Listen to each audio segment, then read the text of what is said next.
लोकसभा चुनाव महाराष्ट्र में मिली हार को लेकर बीजेपी में मंथन का दौर जारी है। आज पार्टी नेताओं की बीजेपी दफ्तर में बैठक हुई और हार के कारणों पर चर्चा की गई।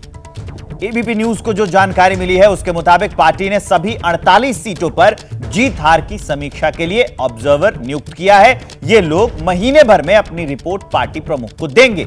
बैठक में पार्टी नेताओं ने कहा कि हम मन से नहीं हारे हैं, वोट प्रतिशत और सीट में भी नहीं हारे हैं, नेगेटिव परसेप्शन से हारे हैं, जिसे काउंटर कर बाउंस बैक करेंगे।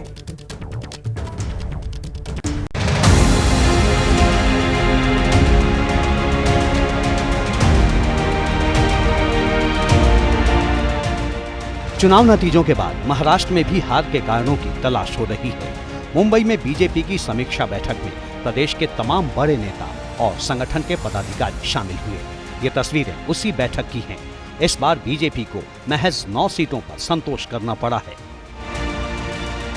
महाराष्ट्र में लोकसभा की 48 सीटें हैं। एनडीए को 17, इंडिया को 30 और निर्दलीय को 1 सीट मिली है।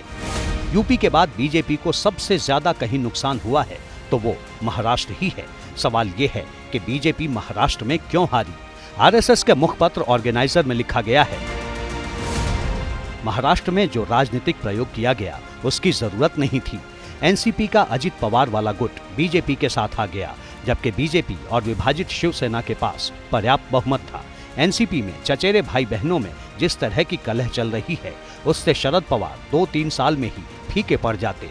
ऐसे में अजित पवार को लेने का अविवेकपूर्ण कदम क्यों उठाया गया? बीजेपी ने एक झटके में अपनी ब्रांड वैल्यू कम कर दी। सीधे तौर पर आरएसएस ने महाराष्ट्र में हार के लिए अजित पवार की पार्टी को जिम्मेदार ठहराया। इसके जवाब में अब एनसीपी के नेता छगन भुजबल ने पलटवार किया है। अब उससे कैसे आप बोल सकते हैं कि 48 सीटों पर परिणाम हुआ?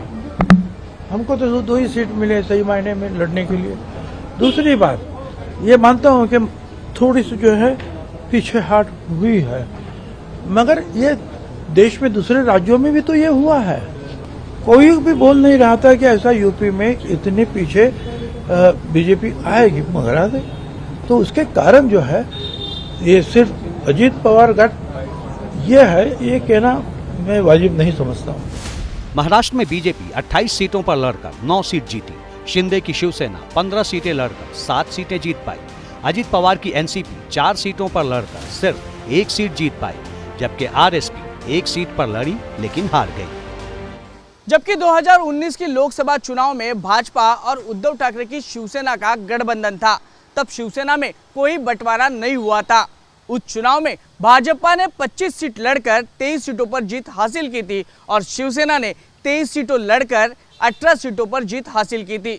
इस बार भाजपा सबसे ज्यादा सीट इस चुनाव में लड़ी सही पर जीत हासिल नहीं कर पाई। साथ ही साथ में 1.5% वोट शेयर भी भाजपा का गिर गया।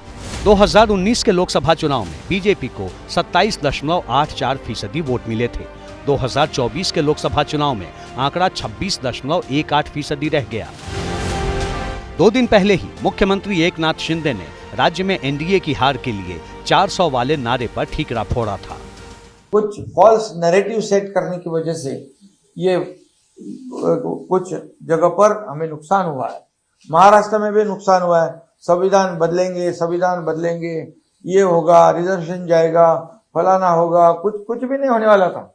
लेकिन 400 पार वाला आंकड़ा जो है उसके वजह से लोगों के दिमाग में एकदम ऐसी बात हो गई कि ये सब आगे जाके कुछ गड़बड़ होगी। फिलहाल हार के बाद तरह तरह की आवाजें आ रही हैं। वैसे एक बात जो पहले से सामने आ रही थी वो ये कि इस बार महाराष्ट्र में एनडीए को नुकसान हो सकता है। तमाम सर्वे इस तरफ इशारा कर रहे थे। बावजूद इसके बीजेपी ने उस हिसाब से ठोस रणनीति नहीं बनाई और नतीजा सामने है, जिस पर मंथन हो रहा है।